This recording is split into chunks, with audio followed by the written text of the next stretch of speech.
Hey guys, Assalamu alaikum. This is Rabia and Shazia and we are back with our drama club. क्या हाल है शाजिया आपके?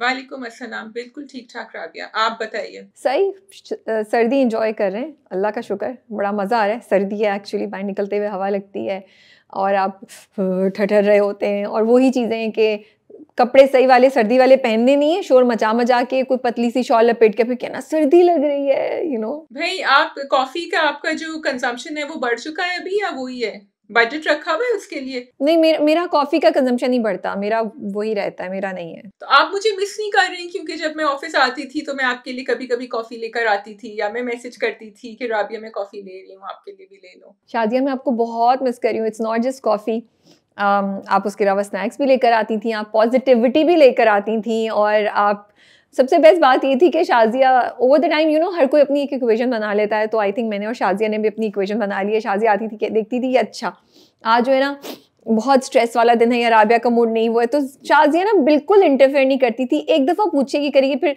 लगेगा राबिया नहीं सुनी तो she'll be on the side doing her work, but then she'll facilitate in her own way कि वो आके कोई हल्की सी बात कह देगी या आके कोई सजेशन दे देगी। बट तुम्हें पता है ना, ऐसे भी करके देख लो, ट्राई कर लो, and then she brings food which just distracts you. So yeah, so I'm missing all of this, Shazia. So thank you Rabia for all the bashing I get on my Urdu. Now I needed to hear this. अच्छा, लेकिन वैसे जीत जाती हो तुम हर चीज में। हाँ, space हमने बना दी है लेकिन जीत, हाँ, but you win in the and. कैसे जीत जाती हूँ मैं? अब जीत और हार की बात कहाँ से आ गई? आज का वीडियो निकल रहा है ना, तो उसमें हाँ अच्छा ये इंटरनल गॉसिप है, ये हम बाहर नहीं शेयर कर सकते। बट मज़े की बात यह है कि शाजिया को बहुत आदत है कि मैं कुछ चीज़ भेजूंगी ना वो डिस्ट्रैक्ट हो जाएंगी। कल मैंने शाजिया को एक चीज़ भेजी, मैंने कहा शाजिया मुझे इस पे ना सिर्फ एक टैग लाइन दे दो। शाजिया ने पूरा मुझे ना एक आर्टिकल का लिंक भी और पूरे 2 वॉइस नोट्स भी भेजे कि ये गलत है, ये वो है। मैंने कहा Shazia focus, I don't want to hear all of this, I don't have time for this. ये हमें टैगलाइन देनी है किसी को, हम टैगलाइन देंगे, ये हमारा शाजिया ये, लेकिन वो गलत बात कह रहे हैं। मैंने कहा शाजिया ये हमारा प्रोजेक्ट है ही नहीं। तो मैं शाजिया को खींच के ना फिर फोकस पे भी लेकर आती हूँ। शाजिया कभी कभी मैं बहुत जज्बाती हो जाती हूँ, तो अभी बल्कि उस पर गुफ्तगू खत्म नहीं हुई है, मैं एक और वॉइस नोट भेजूंगी बाद में, क्योंकि मैंने एक चीज पकड़ ली होती है तो मैं छोड़ती हूँ। बेचारी Rabia is trying very hard कि इसको छोड़ दो, आगे चलो, लेकिन no, because you are so जज्बाती about dramas man, so let me be जज्बाती about a few things, it's okay, it's fine. No, something that doesn't concern her, why should we be जज्बाती about it? something जिससे हमारा ताल्लुक नहीं, जिसमें हमें जो चीज़ हमने बनाई नहीं है उस पर हम कैसे जज्बाती हो सकते हैं? मुझे एक बात बताओ ना, ड्रामे पे जज्बाती होना तो is a different thing, because we review it, we have to watch it, everything. वो तो एक काम दिया, उस काम को करो, आगे बढ़ो जी। तो बस ये चक्कर है शाजिया। आई थिंक हम ड्रामा स्टार्ट कर सकते हैं रिव्यू करना। चलो anyway let's go on, because I think हम सबको 4 ड्रामे हमारे पास, सिर्फ we don't have so many, so we can go on. By the way, अगर आपकी भी कोई ऐसी दोस्त हैं जो शाजिया की तरह फोकस से हट जाती हैं और इधर उधर की बातों पे ज़्यादा जज्बाती हो जाती हैं तो ज़रूर मेंशन कीजिए।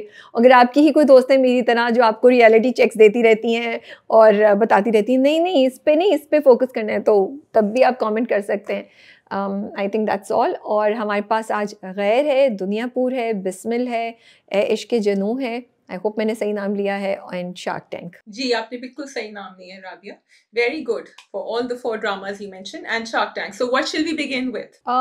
आई think we can start with पता नहीं मैं कर्जे जहाँ क्यों बोलूँ, ए इश्क जनू। ए इश्क जुनून, ओके जी। तो उनको तो कुछ नहीं याद आ रहा, वो कोशिश करनी है, और मेरा ये प्रिडिक्शन है कि वो जब शहरोज को देखेंगी ना किसी तरह हालात ऐसे होंगे that she manages to see Ayman will see Shehroz, and that's the time it will all come flooding back into her mind. What do you think? नहीं, आई थिंक जो अभी कुछ भी नहीं होगा, क्योंकि कहीं ना प्रोमो में मैंने देखा हुआ है कि वो तस्वीर लेता है अपनी और एमन की राहिम और कहता है कि लेट्स हैप्पी मैरिज ना, तो let's show the world the happy marriage. So उन दोनों की शादी होगी, दैट मीन्स के तो शादी हो नहीं सकती अगर उसको सब कुछ याद आ जाएगा। तो मुझे लगता है कि ये सारा जो मिस्ट्री है ये तो बहुत आगे जाके खुलेगी। अच्छा। अभी तो राहिम सबसे बदला लेगा, ठीक है, और उस बदला लेने का प्रोसेस क्या होगा वो चीज़ है। तुमने बोला क्या था कि वो उसको याद आ जाएगी? नहीं, उसको याद नहीं आएगी। और दूसरी इम्पॉर्टेंट बात ये है कि देखो, even though things have move forward, लेकिन किसी ने भी ये बात अभी तक डिस्क्लोज नहीं की है, ना पुलिस को पता चली है, ना ही एमन के पेरेंट्स को पता है, ना ही राहिम को पता है कि एमन को शॉर्ट टर्म मेमोरी लॉस हुआ है। ये सवाए डॉक्टर के, राहिम की माँ के, आफिया के और उसके मंगेतर के, ये बात अभी किसी को नहीं पता है। So this is a very important thing जो टुवर्ड्स द एंड मुझे लगता है पता चलेगी। I guess so, yeah. I wish they would educate us a little more क्योंकि मैं भी थोड़ी सी confused हूँ इसमें. I think you are getting this short-term memory loss where I am a little confused. Okay, anyway, मुझे ये बताइए कि जमाल जो है ये क्या मतलब why is he so sure that he's going to get out? Do you think Farooq is going to let him get out? Farooq ने तो अपना कार्ड प्ले कर दिया, ये तो जेल में ही रहेगा.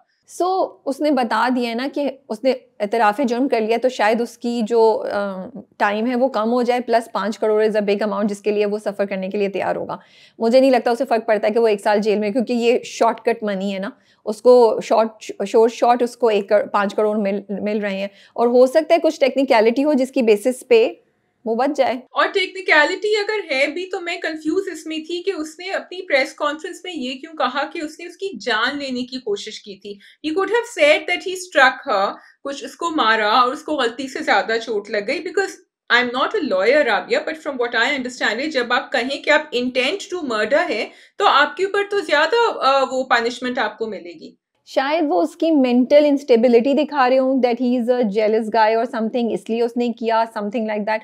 लेकिन ऑनेस्टली मैंने इस एंगल पे सोचा नहीं था. बट हाँ, अब तुम कह रही हो तो ये फारूक ने एक अच्छी चाल चली भी हो सकती है कि बेटा तुम, क्योंकि फारूक को वैसे उस बंदे से कुछ मतलब वो पसंद नहीं कर रहा है, तो वो कह रहा है कि इसको तो फंसा दो, तो वो तो उसने वो फंसा दिया. और जमाल को कुछ अरसे के लिए उन्होंने जेल में डाल दिया, पीछे कर दिया है. वो उस कैरेक्टर को बाद में लेकर आएंगे, क्योंकि अब जो है वो राहिम और राहिम का रिवेंज शुरू होगा. But you are right, I actually didn't think much about it. So let's see आगे जाके क्या होता है. अच्छा, लेकिन मुझे ये बताओ कि इनकी जो है ना छुट्टी गुम हो चुकी है, अम्मा की और बेटी की, शहरोज की, अनाफिया की, बिकॉज अब तो उनको लग रहा है कि ये तो आ गया घर, ये तो इनकी तो खैर नहीं है, because Rahim is back and he is not gonna let them sit. तो अब what will be the next plan? वो तो भगा रही है उसको, शहरोज को. नहीं, आफिया की सिटी कोई नहीं गुम हुई है, क्योंकि आफिया ने तो बहुत कॉन्फिडेंस अपने मियाँ को बोला कि देखो उसको जाने दो, राहिम शहरोज को जाने दो, वो रेडी है शहरोज को राहिम को फेस करने के लिए. इनफैक्ट जब वो दरवाजे पे खड़ी हुई और जब वो आता है तो तुमने देखा उसके चेहरे पे कैसे स्माइल आती है. She brings a smile on her face as if nothing has happened. But उसकी गलत फहमी ये है, उसको ये नहीं पता कि राहिम जो है ना, या शायद उसको पता भी है क्योंकि वो अपने भाई को कहती है कि वो शहरोज को छोड़ेगा नहीं, आपको ये नहीं करना चाहिए था. लेकिन फिर भी वो कोशिश ये करेगी कि वो स्वीट बन जाए और स्वीट बन के उसके ऊपर वार करे या जो भी करे. So I think she is a little घबराई हुई, बट उसकी सिटी कोई नहीं गुम हुई है. शी नोज के what she is getting into, इसीलिए वो रह रही है, क्योंकि उसका शौहर कहता है ना तुम भी चली जाओ. ही इज ऑल्सो अंडरस्टैंडिंग कि क्या चीज़ है. तो वो कहती है नहीं मैं कहीं नहीं जा रही, मैं आपके साथ ही आऊँ, लेकिन शहरोज को भेज रही हूँ. सो मुझे ना ये 2 एपिसोड्स बड़ी इंटरेस्टिंग लगी, इसलिए नाउ आई थिंक इश्क जुनून मुझे बहुत इंटरेस्टिंग लग रहा है, क्योंकि इसमें बहुत अनप्रिडिक्टेबल चीज़ें हुई. जैसे मुझे नहीं पता था कि जमाल जो है वो ये 5 करोड़ के लिए इकरार जुर्म कर लेगा या इस तरह वो हो जाएगा. राहिम और उसका फेस ऑफ हुआ, राहिम बाहर आ गया, अब राहिम घर के अंदर आके जो है वो उसको मुकाबला करेगा.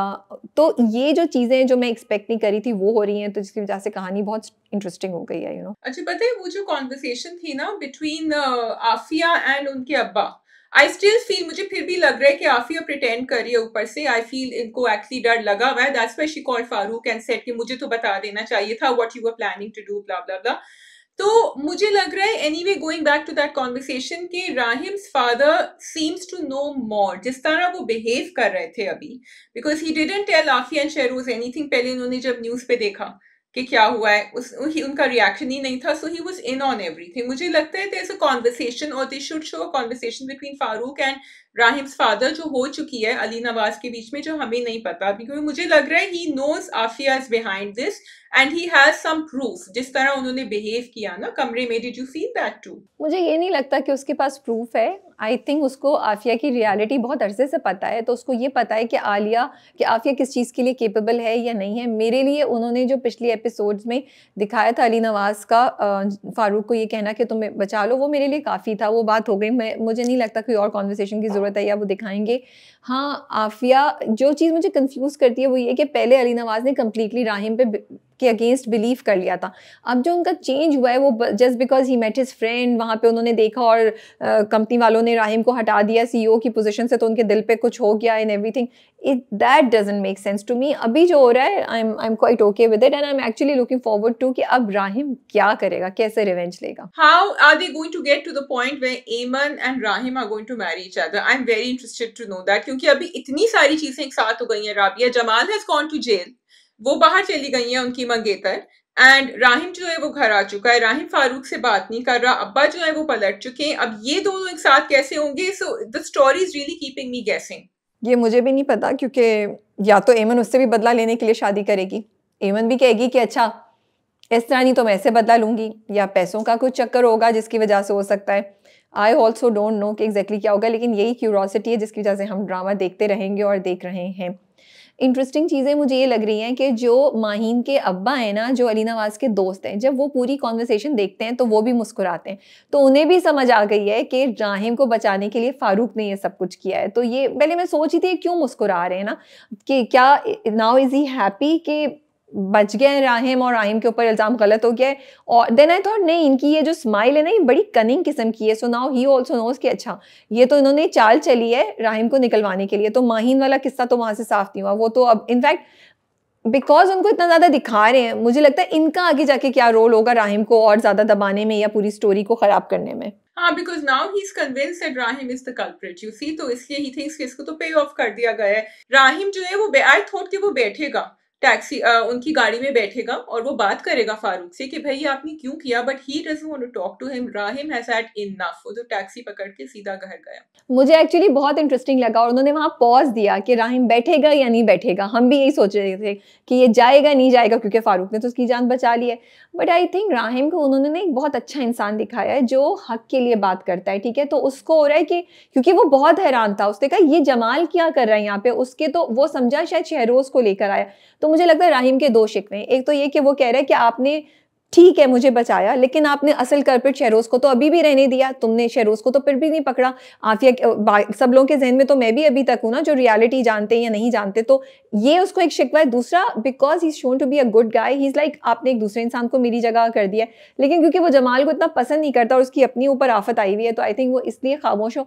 So but I was happy that he didn't, because I think मुझे अच्छा लगेगा कि राहिम अपने बलबूते पे फाइट करे और फारूक को भी दिखाए कि तुमने भी गलत किया है। और मुझे अच्छा लगा कि वो नहीं बैठा। So I think it's not just that Rahim is being good, I think Rahim is out for revenge right now। और जमाल का तो चाहे वो innocent है कि नहीं, Jamal is as guilty as anyone else, क्योंकि उससे तो पैसे लेके किया है। Jamal couldn't care less। But I am interested to know कि how Rahim is going to get revenge, because part of it is yes he's a good person, लेकिन वो goodness भी अब कैसे आएगी जब एमन ही झूठ, according to Rahim एमन ही झूठ बोल रही है। तो ये तो अभी बिल्कुल he's out for revenge right now। हाँ, और वही तो कहानी को इंटरेस्टिंग बनाएगा कि अब वो रिवेंज लेगा। आई थिंक दैट्स ऑल कर इश्क के जुनून में इससे ज़्यादा मेरे पास तो कुछ नहीं है बात करने का। कहानी में ट्विस्ट इंटरेस्टिंग था कि जमाल ने ना सिर्फ 5 करोड़ रुपए साइन कर दिए बल्कि बयान भी दे दिया, तो वो ट्विस्ट हो रहे थे जो आप एक्सपेक्ट नहीं कर रहे थे। सो वो भी ट्विस्ट इंटरेस्टिंग था कि जो पुलिस वाला है उसने फ़ोन नीचे रखा हुआ था बेंच के और उसने सब चीज़ें रिकॉर्ड कर ली, जो मैं पहले से एक्सपेक्ट करी थी। ये जो इतना इंटरेस्टेड है ना, लेकिन वो किसके लिए ये कर रहा है, दैट्स माई क्यूरोसिटी। क्या वो फारूक के लिए कर रहा है, क्या वो अपने लिए कर रहा है, या इज़ देयर थर्ड पार्टी जिसके लिए वो कर रहा है जो ये सब कुछ। लेकिन वो रिकॉर्डिंग भी मुझे लगता है बाद में जाके कहीं ना कहीं काम आएगी। लेकिन पुलिस वाले को भी यकीन आ गया कि जमाल ने किया है सब कुछ। नहीं, उसको पता है कि जमाल ने कुछ नहीं किया, क्योंकि वो राहिम को कहता है ये कानूनी चीज़ है, इस पर मैं कुछ नहीं कर सकता। ही नोज जमाल ने नहीं किया। और वो उसको एमन को भी तो उसने कहा कि मैंने बहुत केसेस देखे, यहाँ आप गलत हैं, राहिम ने ये नहीं किया जो आप समझ रही हैं। ओके, ठीक है, चलो, very very confusing. I really have to keep on top of Ishq Junoon to understand the story line. There is a lot going on and you are right, a lot happened in these 2 episodes. Okay, shall we go on to Bismil? बस एक चीज़ मैं कह रही हूँ, आपका drama अच्छा जा रहा है, स्टोरी इंटरेस्टिंग है, एडिट में प्लीज़ अननेसेसरी चीज़ें निकाल दीजिए, जैसे उसकी माहीन के माँ और बाप की कॉन्वर्सेशन थी। Now you are trying to give a perspective about the mental health या psychological situation का background, उसकी ज़रूरत नहीं है। We are not interested. We are more interested in Rahim and Rahim's revenge. So let's stick to that and ये आसपास की चीज़ें निकालें। बहुत ही इंतहाई boring conversation थी। I would really wish कि हाँ, we are not interested. Sorry. I'm actually interested in Ayman getting her memory back, and you can call me boring, but I do because I want Ayman and Rahim to take revenge together. That's why. Okay. That's not gonna happen right now, Shazia. I think we can move on to Dunyapur. जी surprise surprise surprise आप surprise थी या आप नहीं थी surprise? No, I was very surprised में, लेकिन पता है क्या, वो जो उनकी कॉन्वर्सेशन हो रही थी ना, जब वो खाना पका रही थी, वो इतनी बोरिंग कॉन्वर्सेशन थी, वो इतनी बोरिंग कि मैंने कहा कि ओ, ये तो दोनों के दोनों जो है ना हथियार डाल के बैठ गए हैं, ये तो खुश हैं यहाँ इस कमरे में खाना पका के पूरी जिंदगी गुजारना. So when that happened, I was like, oh thank God, there's something happening now. And Anna is not what we thought she is. और is she, क्योंकि उस पे थोड़े से आंसू भी उनके नजर आ रहे थे मुझे. Or is she acting right now? Is Shamir acting right now? So Dunyapur really had me not only surprised but asking a lot of questions. अच्छा, जब वो चीज़ हुई थी ना तो मैं समझी शायद ये ख्वाब देख रहा है. उन्होंने प्रोमो में भी दिखाया था and I really thought that he might be, because वो एकदम से उठता है ना, तो मैं समझी शायद वो उसको ना ये बुरा ख्वाब आया. लेकिन और अभी भी जो बात मैंने कही तो ख्वाब ही देख रहा होगा ना. Then it actually happened. I was like oh, ये इंटरेस्टिंग ट्विस्ट था. तो ये चीज़ थी जो नवाब साहब बार बार कह रहे थे कि मेरे पास तुर्क का पत्ता है, फिक्र नहीं करें, ये हो जाएगा वो हो जाएगा. तो डेफिनेटली सरप्राइज था. एंड ऑल्सो फर्स्ट सरप्राइज उससे पहले वो आ गया जब नौरोज़ आदम का एक सॉफ्ट साइड जो हम जो इतने अरसे से कह रहे थे कि मैं नज़र नहीं आ रही, वो उन्होंने दिखाई जब उसने अपने बंदे को बोला कि तुमने शामिर पे नज़र रखी हुई है या नहीं रखी हुई. वो अपनी बीवी को भी कहता है कि मुझे बहुत ढेर सारे रोल्स प्ले करने पड़ते हैं. तो आई थिंक वो एक अच्छा ट्विस्ट था. ये दोनों बहुत बड़े सरप्राइजेस थे एंड यू वर लाइक अच्छा, नौरोज़ आदम की अकल को आप नहीं पहुंच पाते, यू नो. हाँ, बट नौरोज आदम भी यहाँ मार खा गए विद नवाब. मुझे एक्चुअली अब उसको भी मैं गेसी, there were lots of stories जिसमें वी वर गेसिंग. मैं जो ना वहां भी गेस करी थी जब वो नवाब की बीवी ने उससे कहा ना कि तुम हमारे साथ हो, कि तुम निकल जाओगे. उसने कहा कि बस जो आप कहें वही सही है. And I was like really, he was so loyal to the Nawab. Is he really going to do that? I did not realize till the end that he is going to go back and save Nawab. नहीं, लेकिन वो बात तो clear हो गई थी ना, क्योंकि नवाब ने उससे बोला कि तुम उसको बताओ. बोलता है ना कि अपनी बीवी का नाम लेके कि उसको बताओ कि वो नौरोज़ आदम को इतने बजे आने के लिए कह दे. तो वो बात तो वहीं क्लियर हो गई थी. मुझे समझ आ गई कि ये डबल क्रॉस कर रहा है उसको. ही इज स्टिल विद नवाब और वो नवाब के लिए उसको धोखा दे रहा है, उसको फंसा रहा है. और वो लेकिन उसको भी शायद शामिर वाली बात नहीं पता थी, क्योंकि वो उससे पूछता है. तो वो बात मेरे लिए तो क्लियर थी. That was not confusing and I was waiting कि ये कैसे होगा. हाँ, नौरोज़ आदम की छठी हिस्स उसको कह रही थी कि कुछ गलत है, जो उसको सुन लेनी चाहिए थी और उस पर अमल करना चाहिए था. एंड आई वाज लाइक नहीं भेजो लोगों को, क्या होगा. Then I was like but I did not think कि नवाब जो है उसने शामिर को पकड़ने का सोचा हुआ होगा या ये होगा. तो मैं इस पे क्यूरियस डेफिनेटली थी कि नवाब को क्या चीज़ है जिसकी बेसिस पे वो इतना पुलिस वालों के सामने भी उछल रहा है और हर जगह भी कह रहा है कि फिक्र नहीं करो, I have everything under control. Okay, there was one moment of slight weak execution I felt कि जब वो नवाब को ऊपर मारने जाते हैं औरंगजेब और शहबाज, तो मुझे तो नजर आ रहा था कि ये कोई इंसान नहीं लेटा हुआ, यहाँ कुछ तकिए इन्होंने डालने में कवर किया हुआ है. ये थोड़ा सा आई थिंक बेहतर एग्जीक्यूट हो सकता था, बिकॉज वो जिस तरह फूल हुए, the audience wasn't fooled. We knew that Nawab is not inside. हाँ, मैं भी यही समझ रही थी कि कैसे होगा, क्या करेगा, क्या वो साइड पे होगा. बट डेफिनेटली वो तकिए बहुत ही ऑब्वियस तरीके से रखे हुए थे. लेकिन कल की जो एपिसोड थी दुनियापुर की, वो बहुत एक्साइटिंग और बहुत इंटरेस्टिंग थी और उसको देख के बहुत मज़ा आ रहा था. ट्विस्ट एंड टर्न्स ऐसे थे जो आप एक्सपेक्ट नहीं कर रहे थे.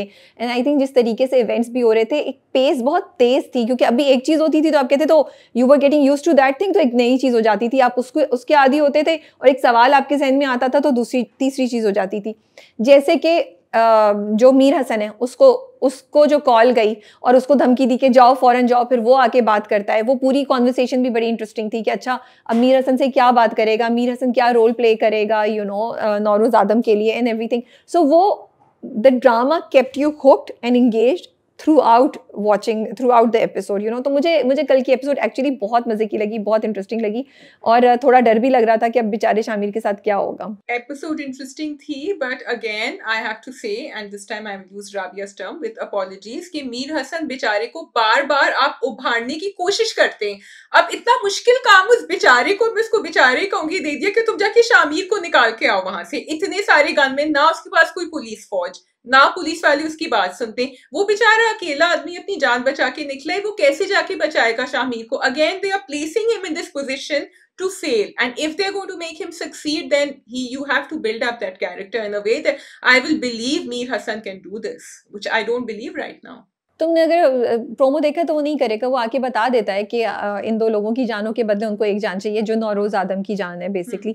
बट डू यू थिंक ये अना और शामिर का कोई प्लान है, या वाकई अना ने बिट्रे कर दिया है शामिर को? मुझे ये लग रहा है कि Shamir is not part of the plan, वो उसको बेचारे को थोड़ा बेवकूफ दिखाया है, which is what I keep saying that in this particular Duniyapur in the narrative वो उसको डिफरेंट इसी तरह करें कि अना is that combative heroin who is going to end up winning, and Shamir जो है वो थोड़ा सा सॉफ्ट कैरेक्टर है। तो अना की प्लानिंग पूरी थी, लेकिन हाँ, अना की प्लानिंग में ये नहीं होगा कि वो शामिर को कहीं रद्द कर देगी या उसको कैप्चर कर लेगी। In the end she will go against her father and she will try and rule Dunyapur. This is what I believe and Shamir will be let in on the plan later. अच्छा, आई वोंट बी सरप्राइज अगर शामिर और अना मिले हुए हों और उन्होंने कहा हो कि ये हमारे बाप तो हमें छोड़ेंगे नहीं जिंदा, ये तो हमारे पीछे पड़े रहेंगे, we will not be able to live a normal life till we go and finish this, so let's go back somehow, कि उन लोगों को लगे कि वो जीत गए, उनको किस तरह मैनिपुलेट करके उनको नीचे लेकर और हम दुनिया को रूल कर सकें।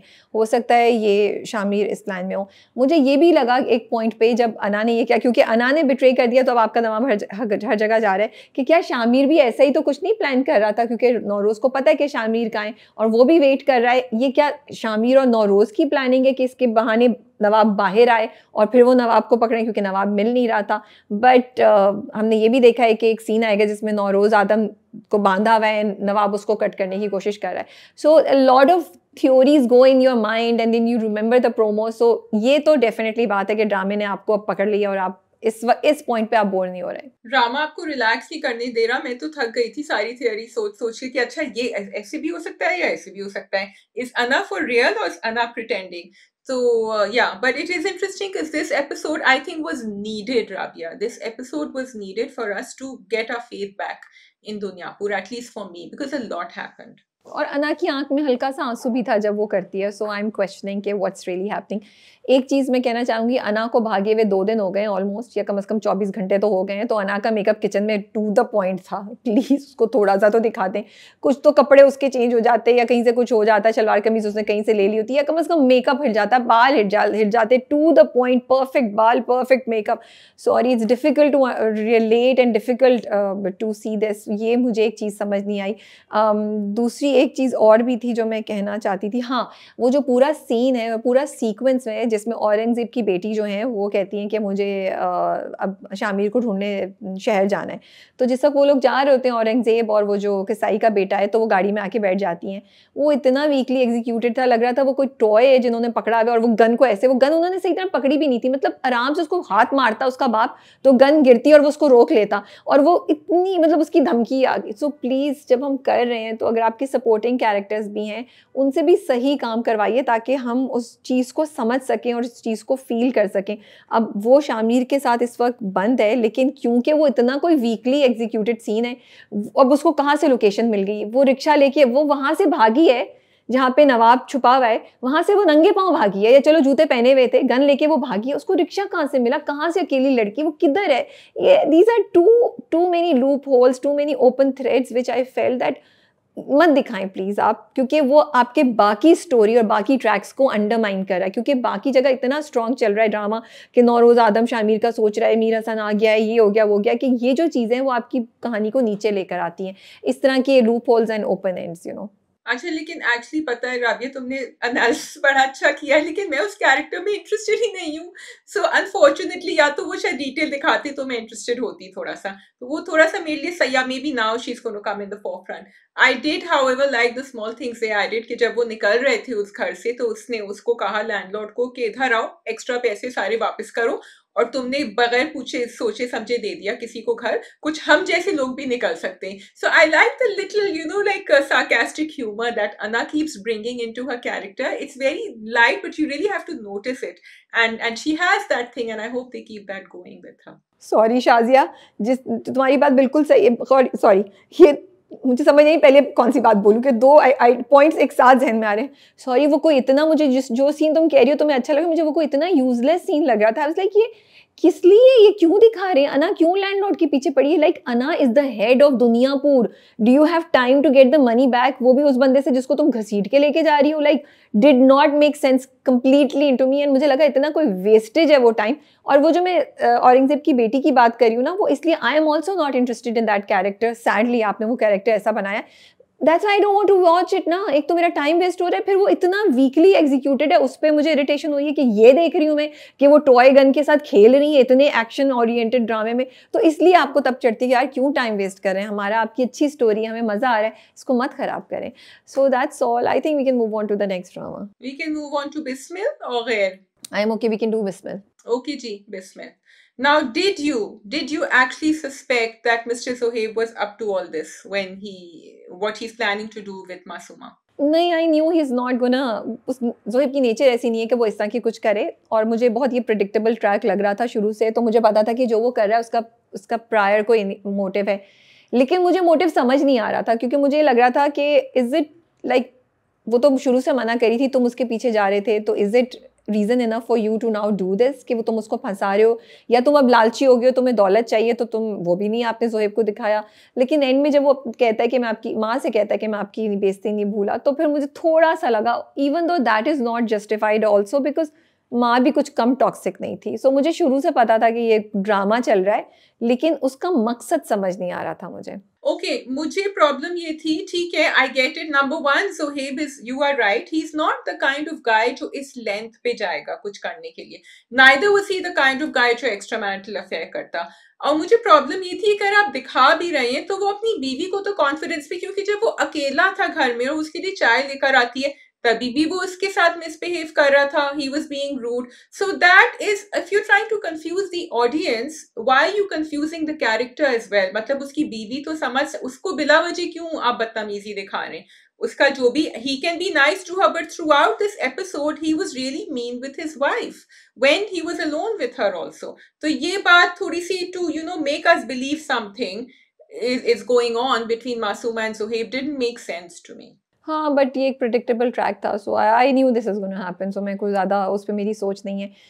मैं ये क्वेश्चन करी हूँ, टीटी ने क्यों मासूमा को सारा कंट्रोल दे दिया है, जो अब उसकी कॉल गई जो लास्ट वीक एपिसोड में, उसने कहा कि तो सब कुछ तुम्हारा और तुम्हारे बच्चे का ही है। आई डोंट अंडरस्टैंड वाई, जैसे मैं क्वेश्चन करी थी कि ठीक है, it's not fair to the child maybe, but पूरा कंट्रोल देना भी, वो भी मासूमा जैसी औरत को क्यों? टीटी को कुछ तो अंदाज़ा हो गया होगा, तो 144 मिलियन उसने ट्रांसफ़र कर दिया, उसके बावजूद आपने उसको दे दिया, तो ये चीज़ मुझे नहीं समझ आई। Did you get it? No, you see, because TT is not that kind of guy. उसको आपने अभी तक दिखाया है कि he is very much in control of his emotions and his business decisions. उसको आपने दिखाया है वो मीटिंग्स कर रहा है, वो फोन कॉल्स कर रहा है, वो बिखर नहीं गया है जिस तरह रिहाम बिखर गई है। तो जब आपने ये, जबकि तुम बिल्कुल सही कह रही हो, आई एम रिपीटिंग इट, जब उसको ये चोट खाई भी उसने मासूमा से, आई एक्सपेक्टेड हिम, या तो वो इतना वीक हो गया है बिकॉज उन्होंने दिखाया पहले कि सोच रहा है कि मूसा चला गया, और फिर वो उसको कॉल करता है और कहता है कि सब तुम्हारा ही है और तुम्हारे बेटे का है इन फ्यूचर, तो तुम आ जाओ। But it still didn't make any sense to me. So what the drama is doing is it's making characters make decisions that are not very believable. Same thing with Masuma का जो decision है कि वो सारे पैसे अपने बिजनेस में लगा दे, मुझे समझ नहीं आया। I didn't understand why she's doing it. अच्छा नहीं, वो मुझे समझ आया, आई लाइक इट कि ज़ोहेब ने उसको ऐसा मैनिपुलेट किया, ऐसा ट्रैप कर रहा है वो, कि देखो तुम्हारे पास तो किसी वक्त भी कोई चीज़, क्योंकि मासूमा अकेली है, ठीक है, Masooma has no friends, no buddy, now this one person comes and tells her, वो उसको बोलता भी है ज़्यादा जज्बाती मत हो, तो उसका ख्याल भी रख रहा है, वो कर रहा है, तो वो उसको सही बात कह रहा है कि देखो तुम इस पर कभी भी काउंट नहीं कर सकती, वो किसी भी वक्त तुमसे ये सब चीज़ें ले सकता है, क्योंकि एट द एंड तो रिहाम के साथ है, तो तुम ये करो कि तुम अपनी इन्वेस्टमेंट करो। तो वो मुझे बिल्कुल सही समझ आ रही है, I am quite okay with it. I just think drama बहुत ड्रैग कर दिया आपने, अब इतना कुछ करने की ज़रूरत नहीं है, बिकॉज अब हम वेट करें कि कब आप मासूमा का वो हशर दिखाएंगे जो हम देखना चाहते हैं, लेकिन उसके लिए अगर आप 3 एपिसोड और खींचेंगे या 2 एपिसोड और खींचेंगे तो वो डिसअपॉइंटिंग है। Even now it's boring, it's not interesting to see, क्योंकि कुछ हो ही नहीं रहा, वो बस चली हुई है, वो अपने पैसे कर रही है, तौकीर जो है वो अपने गम में है, और रिहाम जो है बजाय कुछ करने के लिए वो कभी गम में होती है कभी उठती है। So all the characters are for me just scattered around. तो मुझे लगता है कि ड्रामे को कंटेन करते, मूसा की जो सुसाइड थी उसके बाद 2 एपिसोड या 3 एपिसोड्स में इसको रैप अप करके ख़त्म करते। ये 2 हफ्ते जो हमने 4 एपिसोड या 5 एपिसोड्स देखे हैं, उसकी ज़रूरत नहीं थी। अभी भी मुझे नहीं समझ आ रहा कि ऐसा क्या होगा, उसके पैसे चले जाएंगे, तौकीर उसको छोड़ देगा, even then what will happen? And उस बच्चे का क्या कसूर है? क्या वो बच्चा उससे ले लेंगे? बस ये कुछ सवाल हैं, otherwise the drama is quite boring for me now. I agree with you. मुझे लग रहा है कि भी लास्ट किस में ये बहुत सारे फ्लैशबैक्स दिखाएंगे, बिकॉज प्रोमो में तो ऐसे ही लग रहा है। So I don't understand what's gonna happen. और मुझे तौकीर की कोई जर्नी नहीं नजर आई है। I am sorry to say there has been no journey there. Masooma की भी अब आप एंड में gonna be one of those dramas जो एंड में एकदम से रैप अप अगर करेगा सब कुछ, so that's unfair to us as viewers, and because it had some very important messages and a story that a lot of people were talking about. So and saying कि हाँ हमने कहीं ये देखा है या हमने एक्सपीरियंस किया है, so it's unfair to wrap it up like this. Yeah. ठीक है, we can move on to गैर now. ओके जी। गैर तो वो घर वापस आ गई हैं, अपने अब्बा से उनकी दोस्ती हो गई है, अब्बा ने रियलाइज कर लिया है कि उनको नहीं करना चाहिए था ये, और तहरीम जो है वो घर से निकल गई है। मेरा सवाल आपसे ये है कि क्या बाप को, उनके अब्बा को, दादा को, तहरीम को इस तरह कहना चाहिए था कि तुम चली जाओ? औलाद तो उन्हीं की है ना at the end of the day. भाई पहले उन्होंने रोकने की कोशिश की, वो नहीं रुक रही थी, उन्होंने कहा जाओ, फिर नहीं समझ आ रही तो जाओ। तो सही बात है, मतलब तहरीम के तो ड्रामे ही नहीं खत्म हो रहे, शी इज लीस्ट बॉदर्ड। उसकी तो मतलब इतना ज्यादा उसको टॉक्सिक दिखाया है, मुझे नहीं पता अब उसकी एंडिंग क्या दिखाएंगे कि जिससे पता चले कि उसको सबक मिला है या उसके साथ बुरा हुआ है, क्योंकि वो तो घर छोड़ के चली गई है एंड उसको अपनी कहीं भी गलती जर्रा भर नजर नहीं आ रही है। So I am just curious to find out के व्हाट्स गोना हैपन। अच्छा, I am curious to find out in the entire second episode where was Farzad. जब वो जा भी रही थी there was no Farzad, he was just not there throughout the episode and apparently it's an important character, लेकिन आपने उसको बिल्कुल ही गायब कर दिया। मतलब I was really surprised to see कि वफा एंड फरजाद एक साथ एक घर में रह रहे हैं, तो फिर क्या हो रहा है? has he, they will have a conversation, has he apologized to her, आगे क्या होगा? लेकिन कुछ हुआ ही नहीं है। तो ये 2 एपिसोड जो थी ना वो काफ़ी ड्रैग थी, मुझे नहीं मज़ा आया इतना। हाँ, और वो पूरा सालिस का भी जो पूरा थॉट प्रोसेस था इतना लंबा, वो सोच रहा है, फिर उसने कॉल की, वो मज़े का था ना, लाइक शायद वफ़ा बोलेगी अच्छा मैं आके ढूंढ देती हूँ, बट शुक्र है वफ़ा ने ये नहीं बोला। और क्लियर कट दिखाते हैं कि वो उसे मिस कर रहा है। इतना कोई स्लो लेके चल रहे हैं ना सालिस को कि आपका दिल चलता है उसको पकड़ के झंझोड़ो, उसको बोले सालिस बेटा उठ जाओ, do something, don't live your life in like a trance, but overall दोनों एपिसोड्स बहुत ही ज़्यादा बोरिंग थी, कुछ मज़ा नहीं आ रहा था। एंड बस ठीक है, बाप और बेटी के छोटे मोमेंट्स दिखा दिए, क्यूट मोमेंट्स दिखा दिए, वो भी we are not interested, we want to see Wafa का डिसीजन क्या होगा, सालिस कब डिसाइड करेगा कि उसको वफा चाहिए नहीं चाहिए, and so the drama needs to move forward now. अच्छा, what I did find interesting was, I agree with you, the drama was very slow and Farjad needed to be in the picture as well, क्योंकि जब आपने बनाया ही एक मसाला तो फिर आप दिखाएं ना कि अब क्या होता है। फरजाद भी इधर ही है, वफा भी इधर ही है और सालिस भी इधर ही है, बट उन्होंने जो है ना डिसीजन अब सालिस के ऊपर, जो कोई डिसीजन लेने के काबिल नहीं है, उनके ऊपर कर दे, क्योंकि अम्मा अब्बा ने कहा है कि अब तो तुम्हारी मर्जी है, तुम्हें जो करना है कर लो, it is up to you if you want to bring. I thought अम्मा अब्बा कहेंगे कि नहीं हम शिफा का रिश्ता नहीं मांगेंगे, लेकिन उन्होंने नहीं कहा, बिकॉज फरजाद के सालिस तो हमेशा किसी और के कंधे पे रख के गोली चलाता है ना, तो अब वो नहीं कर सकता, he has to decide. I find that interesting. लेकिन डिसीजन तो वो पहले भी ले रहा था शिफा से शादी करने का। आई जस्ट थिंक कि वो शिफा की वजह से अभी मसले में फंसा हुआ था, क्योंकि वो 2 जगहों पे बटा हुआ था, इसलिए वो ले सकता है डिसीजन। लेकिन I also like what parents did, उन्होंने कहा कि अच्छा है भाई, तुम्हें नहीं समझ आती, एक लड़की तुम्हारे सामने थी जो इतनी अच्छी थी, लेकिन तुम उसकी सच्चाई और शिफा की सच्चाई देखने के लिए राजी नहीं हो, तो जाओ भुगतो तुम खुद, अच्छा है करो, शादी करो। बल्कि मैं भी कहती हूँ अच्छा है शादी करी शिफा से, भुगतो, उसको पता चलेगी शिफा की रियलिटी क्या है, फिर तुम्हें पता चलेगा कि क्या सही है क्या गलत है। तो वी आर ऑल वेटिंग कि सालिस साहब कब उठेंगे, कब उनकी फाइनली वेकअप कॉल होगी और वो सही डिसीजन लेंगे। बट आई लाइक इट कि माँ बाप ने प्रेशर नहीं डाला, लेकिन बाप ने बोला मैं माँ जितना मेरा दिल नहीं, I can't see your face right now. बस दैट्स ऑल। गैर बहुत स्लो चल रहा था, फरजाद को नहीं देखा हमने, कहानी में ऐसा कुछ फॉरवर्ड भी नहीं हुआ, ज़्यादातर सोचें और बातें ही होती रहीं विच वर नॉट नीडेड, और उसको तेज़ी से आप ख़त्म कर सकते थे। I don't have much to say on Ghair this week. Yeah, I don't have much to say either. I did like it though कि उनके अब्बा ने जाके, वफा के अब्बा ने जाके अपनी बीवी से कहा कि भाई इसको एक्सेप्ट कर लो, and ये गलती हुई थी and she has nothing to do with it. So I would like to see that improvement, क्योंकि बहुत ज़्यादा toxicity थी उस घराने में। ठीक है जी, शार्क टैंक। इस बार का शार्क टैंक तो बहुत मज़े का था, बहुत मज़े का था। वो जो लड़ाई हुई रोमाना की एंड देन वो जो ब्लाइंड किचन वाला था, that was something very, very interesting. So the blind kitchen was really amazing. I thought it was a great. I think, and you know, you could see Rabia. So I like the way the episode was edited because you could see the emotion that the sharks were feeling at that time जब वो अपनी कहानी relate कर रहे थे, because the audience was part of that as well. हम जितना emote कर रहे थे और जितना feel कर रहे थे और जज्बाती हो रहे थे, वो लोग जो इतने रैशनल बिजनेस डिसीजंस लेते हैं वो भी उतने ही ज्यादा मूव थे उनकी कहानी से. So it was really beautiful to watch. And I'm so happy that the sharks had this human side to them. उन्होंने कहा नहीं, हम पिच नहीं, हम आपको ग्रांट दे रहे हैं because you need this at that point in time. साथ साथ उन्होंने जो भी जहाँ उनकी कॉन्टैक्ट से उन्होंने वहाँ पे उनको किचन का कॉन्ट्रैक्ट भी दिला दिया. तो ये बहुत अच्छी चीज़ हुई. और फिर 5 के 5 शार्क ने उनको सपोर्ट किया, which was another thing. I think Junaid started it and उसके बाद every shark did the same thing कि हम आपको इतनी इतनी दे रहे हैं. तो ये एक बहुत अच्छी चीज़ थी. सेकेंड, मुझे ये अच्छा लगा कि पाकिस्तान में भी इतनी प्रोग्रेसिव चीज़ें हो रही हैं, यू नो, एंड लोग जो हैं वो गिव अप नहीं करें. मेरे लिए बहुत इंस्पायरिंग स्टोरी थी वो कि दे आर डूइंग समथिंग जो ऑनेस्टली मुझे लगता है पाकिस्तान में करना एक बहुत बड़ा चैलेंज है. और मैं इतनी फैसिनेट हो रही थी शाजिया कि ये लोग कुक कैसे करते हैं. फिर उन्होंने बताया कि उनका कोर्स है 3 महीने का and everything.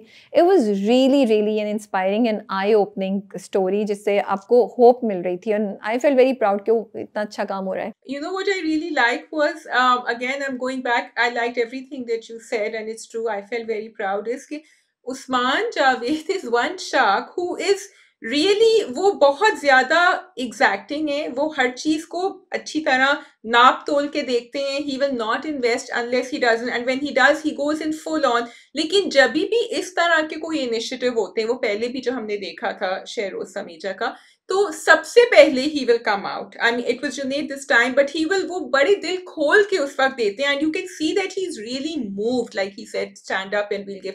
It's so nice to see the personalities of the sharks shining. And of course if we come to the next one जिसमें उनकी ठीक ठाक बिडिंग हो रही थी, उसमें भी बड़ा मजा आ रहा था. It was like, you know, the game is warming up now. या आई नो, बहुत मज़े का था कि एक के बाद एक दूसरा दे रहा है. यू लाइक अच्छा अब क्या होगा. And also Rumana and Junaid का जब आपस में हो, which was very unexpected because वो लोग तो शुरू से हैं. तो for them to you know react to each other like this was a little surprising. But I was like oh अच्छा अब क्या होगा. But and then you know Junaid ने बहुत रिएक्ट भी किया कि I am out of the way. इन्होंने मेरा जवाब नहीं दिया. तो it's interesting too because it gives you very interesting moments to watch कि अच्छा अब ईगो का मसला बना लिया है, अब ये हो गया है, वो हो गया है. या एंड ऑल्सो वो वाला जो एक्वामरीन वाला था, मैंने ये भी note, I am also learning, you see कि वो वहां सबके सब इन्वेस्ट करने को तैयार हैं जहां उनको पता है कि value add from beginning to end, raw material से लेके एंड प्रोडक्ट तक, रिटेल तक आपके पास कंट्रोल हो सकता है. So they all want to invest in that. And if you are an entrepreneur, it's a great thing to actually learn कि यहाँ प्राइसिंग, कॉस्टिंग, हर, क्योंकि उन्होंने बड़े सवाल किए कि ये तो नहीं होगा कि आपकी माइन बंद हो जाएगी, आप कितना सप्लाई निकाल सकते हैं, आप कितने टाइम में, अगर पैसे ज्यादा दें तो ज्यादा सप्लाई निकाल सकते हैं. ये बड़े अच्छे सवाल थे which we should be asking if we plan to open a business. या लेकिन मुझे इंटरेस्टिंग बात ये लगती है जो मैं हमेशा कहती हूँ कि इतने नई चीज़ें आपके सामने आते हैं. मुझे नहीं पता था, सॉरी प्लीज़ डोंट जज मी फॉर दिस, कि कलर स्टूडियो पाकिस्तानी ब्रांड है बिकॉज हमने उसको देखा हुआ आसपास. और तो आई ऑलवेज थॉट कि शायद कहीं का बाहर का ब्रांड है. So I was like oh wow, ये तो पाकिस्तान का ब्रांड है and this the person behind it. It was very interesting to see that. फिर जो एनिमल्स को टैग करने वाला था वो सारा, आई वाज लाइक वाओ, ये तो बहुत ही इंटरेस्टिंग बिजनेस है. मैंने कभी सोचा भी नहीं था कि ये भी एक बिजनेस हो सकता है. फिर जब उसने उसकी मार्केट बताई शाजिया, वो तो इतना आई ओपनर था. I was like oh wow, कितनी बड़ी मार्केट है. And again as they said कि अगर ये इंटरनेशनल चले जाएं तो, क्योंकि उसने कहा था कि इस वक्त दुनिया में सबसे ज़्यादा जो डेटा सही तरह से वो हुआ हुआ है वो पाकिस्तान का इन लोगों ने ही किया हुआ है, इफ़ आई एम नॉट, ऐसी को इसने बात की थी. तो the kind of businesses that are coming up, the kind of ideas that we get expose to in shark tank, बहुत इंस्पायरिंग होते हैं, बड़ा मज़ा आता है. आप बोर नहीं होते बिल्कुल भी. And I really feel if you are not watching it, do watch it, you will learn a lot. Yes, and I see lots of comments below where people are saying कि हम ड्रामे नहीं देख रहे, हम शार्क टैंक देख रहे हैं, हमें बड़ा मजा आ रहा है. So do go and watch, and I agree with you, Rabia. Lots of fun. Yeah, I think that is all from our side this week. और नए साल की आप लोगों की क्या plans हैं? Are you the new year resolution kind of person और नॉट? कमेंट्स में ज़रूर बताइएगा और अपना ख्याल रखिएगा। अल्लाह हाफिज़। खुदा हाफिज़।